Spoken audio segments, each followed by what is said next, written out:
isn't it the ego itself that's trying to learn this? And so it seems to me that that's an impossible thing to learn, because it seems as if it's the ego itself that needs to learn that lesson. And how can guilt, if the ego is guilt, how can guilt learn of its own innocence? See that? Yeah. You know what I mean? Like, so how do you break through that wall that this seeming persona believes that it's guilty or something, and it doesn't even really know for sure what it is, and it's a belief that seems to be felt in the whole of the being, you know. And then there's this beautiful teaching, you know, that this beautiful reflection of my innocence, and yet this conditioned mind still hangs on to that as a truth, and it doesn't seem like, I don't know where that breakthrough comes in, where one can actually pierce that entirely without it being used, without the mind actually being the thing to pierce. Do you see what I'm saying? Yeah, it's a very good question. It's using the terminology of the world, so learning is one of the concepts of the world, and so it's got things in there about learning goal, curriculum, and we've talked about education here today. Phil's talked about working in education. Basically, it's kind of cute that it's all set up as a system of learning, and it uses all those terms, and then as soon as you get into it, you start to get under the surface of the thing, you go, oh, this course, it's even got a name like course too. It actually has nothing to do with learning. Because it is, you're right, the spirit doesn't learn. And the ego is the one that seems to be going through this learning experience. And very good question, how can the ego learn of perfect innocence? If an ego is guilt by definition, how is an ego ever going to learn of perfect innocence? It's not. And that's what makes it seem like the impossible task. Like, you know, Jesus has all these things in there. To learn this course requires a willingness to question every value that you hold. He talks about curriculum, learning goals, and this and this. And then the deeper you get into it, you know, it's all these chapters, 31 chapters, 365 lessons, a teacher's manual, a clarification of terms. It dawned on me one day, it was like, this course, even with all that terminology, really doesn't have anything to do with learning anything. It's like, this has to do about unlearning. Just cute words, all this stuff, even calling it a course in miracles, almost like a front, the front of a building, like a storefront. That's what it looks like on the storefront. It's got learning and curriculum, and really when you get down inside the store, you go, this doesn't have a damn thing to do with learning. This has everything to do with unlearning, or even better, undoing. And what does un mean but not? Not doing, seeing that there is no doer. You know, that's what ultimately the mind springs back into a state of being when it realizes there never was a doer. All this doing.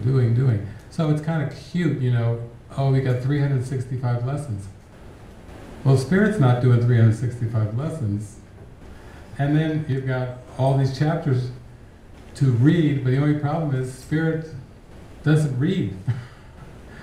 And so people have said that to me, it's like, how is the ego ever going to get the lesson of the course? And it's not. That's the good news.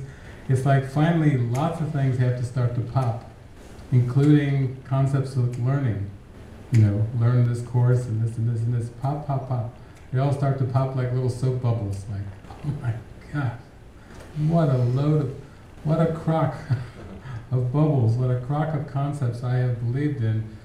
The more you get into it, it sounds more and more Buddhist. You know, the Buddhists empty your mind of everything you think and think you know. You know, really, it sounds the void that Buddha was talking about is really what the Course is all about. It's entering into what seems like the void, except that all this love and happiness and joy is what is left. In Buddhism, you don't have a deity, all is empty, empty is form, form is empty, it's empty, empty, empty. Good, it's good focus, but it's almost like with the Course, Jesus is saying, okay, yes, that's all true, and oh, it's so good, it's so glorious. oneness is great. It's spectacular. It's gushing with joy and happiness and love. That's why Jesus couldn't shut up about God. Because there was so much love, he couldn't contain it. So you're right. The ego will never get this, and basically, I mean, I've read all kinds of scholarly things on what the Course is, and all kinds of, different books talking about it, and dissecting it, and telling what it is and isn't, and you just make nothing else is like the Course, and blah blah blah blah blah blah blah blah. None of that really matters, amounts to anything. In fact, it was back in the 1990s when I heard all these different definitions of the Course, and I was dating a woman in Michigan, and I asked her, what do you think about the Course? And she said, well, you know how when a baby, a young baby, babies can't really keep their attention, their eyes are wandering all over the place, and they're just moving around like this, and then the mother takes out like a rattle, and the baby's eyes focus in on the rattle. She said, that's what the Course is. It just kind of gets your attention for a moment, and then poof, everything's gone. Everything you ever believed in is gone. That's the best definition of the Course that I've heard, because it doesn't make it into something. It doesn't make it into a sacred scripture.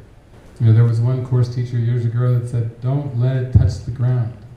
Like the American flag, you're not supposed to let it touch the ground. It's like, please, let's not get into spiritualizing words and papers and missing the message that it just wants us to feel happiness and joy, and realize that all the concepts that we're holding on are make-believe, they're fictitious, and that at any instance that we want, we can just hear the rattle and focus and let go of everything else.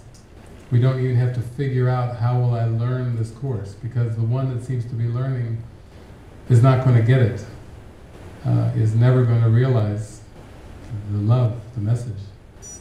So it's really, it gives yourself full permission to say, oh, it was a nice little setup there. Cute. Course in Miracles, good name. Good name. Where did you come up with that? And it's not even about education, or it's not even about learning. It's truly about emptying and unlearning and letting go and releasing.